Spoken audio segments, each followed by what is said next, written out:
wonderforce.com.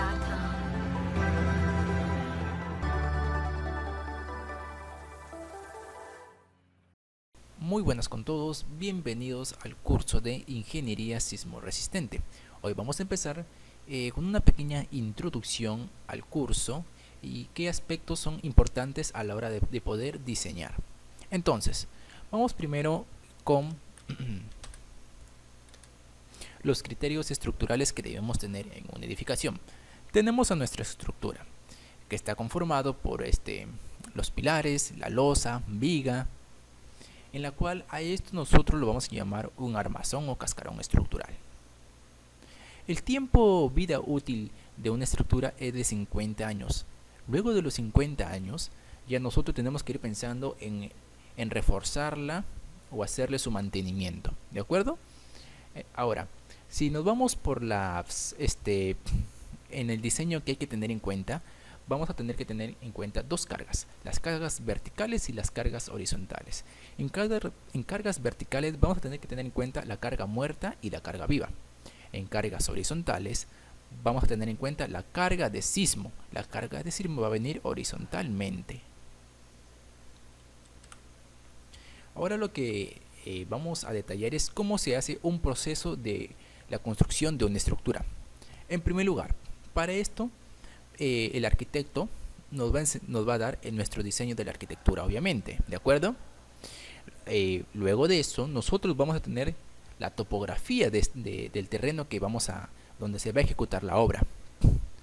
Entonces, nosotros tenemos que hacer un estudio de mecánica de suelos, un MS, un estudio de mecánica de suelos para poder saber a qué profundidad y de cuánto es la resistencia, de qué tipo de suelo estamos trabajando.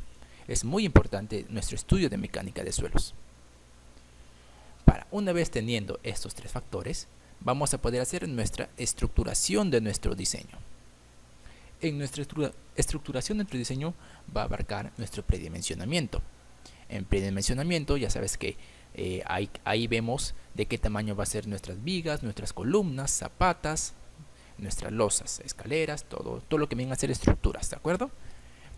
En predimensionamiento luego vamos a tener que meter en este caso los metrado de cargas verticales y metrado de carga lateral.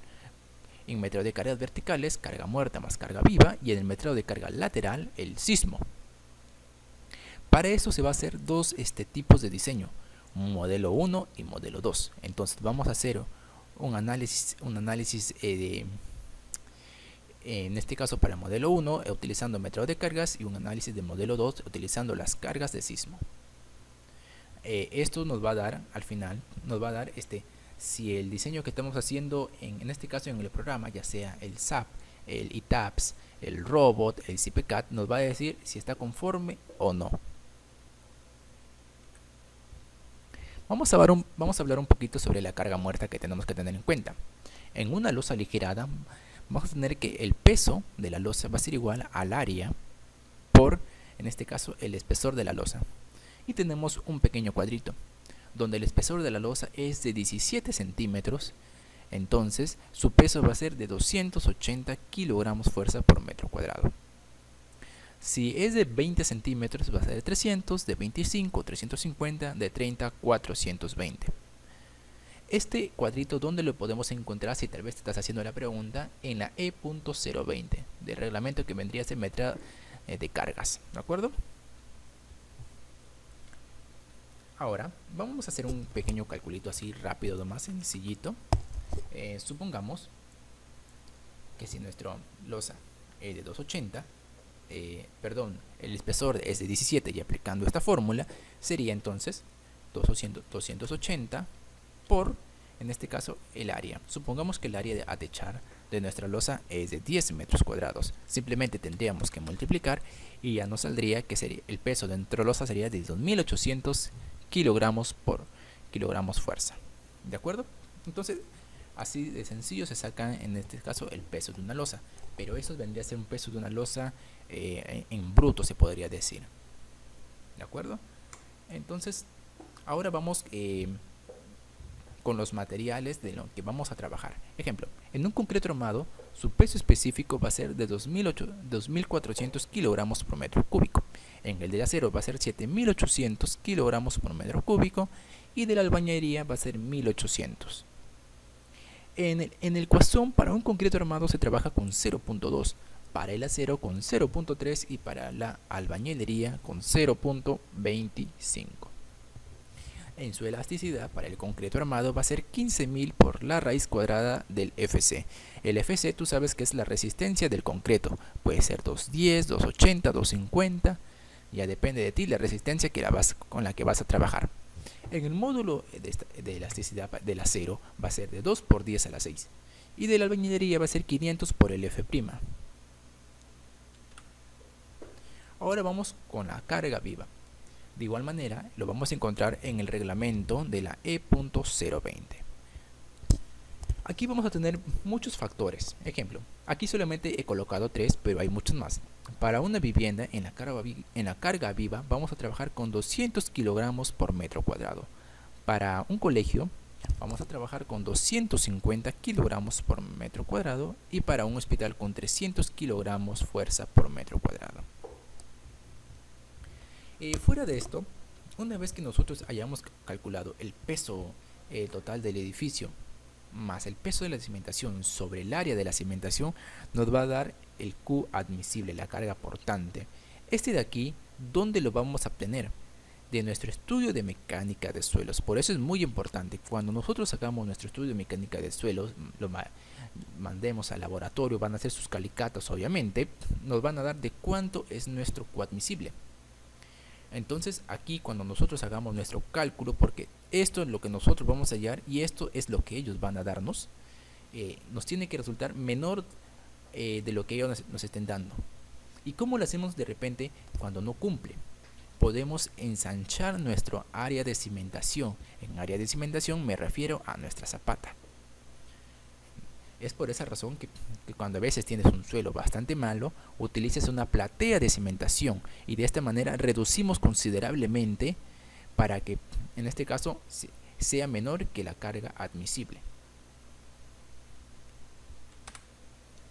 Vamos con los controles de carga por carga vertical. Entonces volvemos con la carga portante, que es el estudio de mecánica de suelo que tenemos que hallarlo.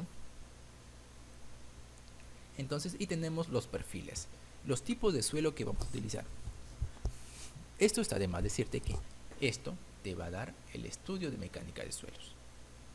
No vamos a redundar mucho esto, pero sí hay que tener mucho en cuenta a la hora de hacer nuestro análisis de diseño sísmico, qué tipo de suelo es, a qué perfil pertenece. Y estos son los factores que te dan, que en este caso vendrían a estar en este pacto de acá. Listo, sigamos. Vamos con los controles por carga lateral, que este es bastante importante, se podría decir. Ejemplo, tenemos acá nuestro pequeño edificio y estos vienen a ser las fuerzas sísmicas.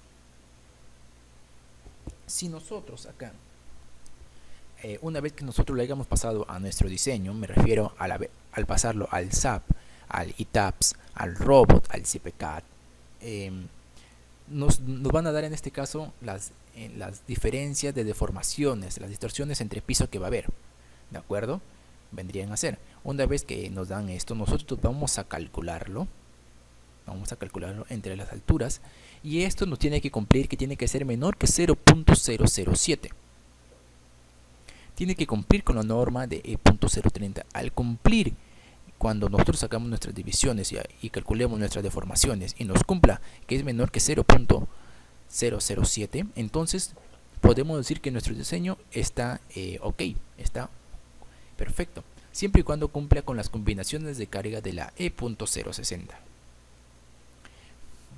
No te preocupes que tal vez ahorita de repente ves mucha información y no sabes, tal vez se te hace algo complicado ahorita poder captar todo esto, pero no te preocupes que conforme vayamos siguiendo en este caso las clases en el curso, vas a poder entender todo lo que estamos hablando más detalladamente. Ahorita solamente le estamos pasando de una manera rápida en todo lo que se tiene que ver en este caso en un diseño sismo resistente. Y ahora vamos a pasar a los muros confinados ya en una albañilería confinada. ¿Cómo se hallaría entonces el espesor efectivo de un ladrillo? Lo único que tendríamos que hacer es dividir la altura, en este caso de nuestro muro, entre 20.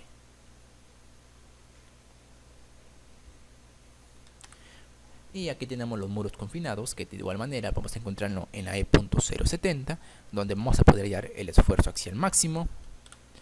Y por último, la densidad de los muros, que vendría a ser el LT, L por T sobre el área, tiene que ser mayor o igual que el SUSN sobre 56, donde esta área vendría a ser el área de todo tu terreno. Este vendría a ser el largo en este caso de todos los muros sumados en la dirección X, y luego todos los muros sumados en la dirección Y, y luego por el espesor. Este espesor, ya te enseñé cómo se halla exactamente de esta manera, altura sobre 20. El SUS, este ZUSN, lo vas a encontrar en la E.030. Entonces, esto es una parte prácticamente, como te he dicho, a manera rápida, una pequeña introducción a lo que tienes que tener en cuenta para hacer un análisis de diseño sismo resistente.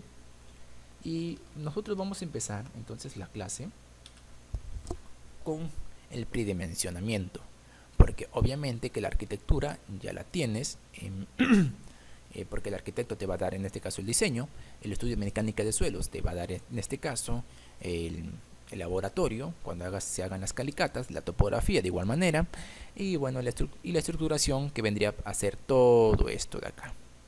Entonces, para empezar un diseño sismo resistente, vamos a empezar con el predimensionamiento.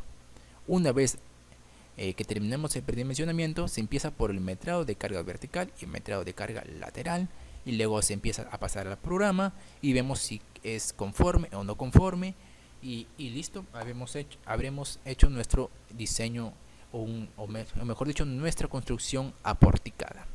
Para esto nosotros vamos a hacer, en este curso, nosotros lo que vamos a hacer es desarrollar una construcción aporticada, ¿de acuerdo? Vamos a tener eso muy en cuenta. Va a ser una construcción aporticada, no va a ser una albañilería confinada. Hay que tener eso en cuenta. Entonces, con esto termina esta pequeña introducción al curso de Ingeniería Sismo Resistente, y nos vemos en el siguiente tutorial, donde empezamos con el predimensionamiento. Esto fue todo, nos vemos. Hasta la próxima.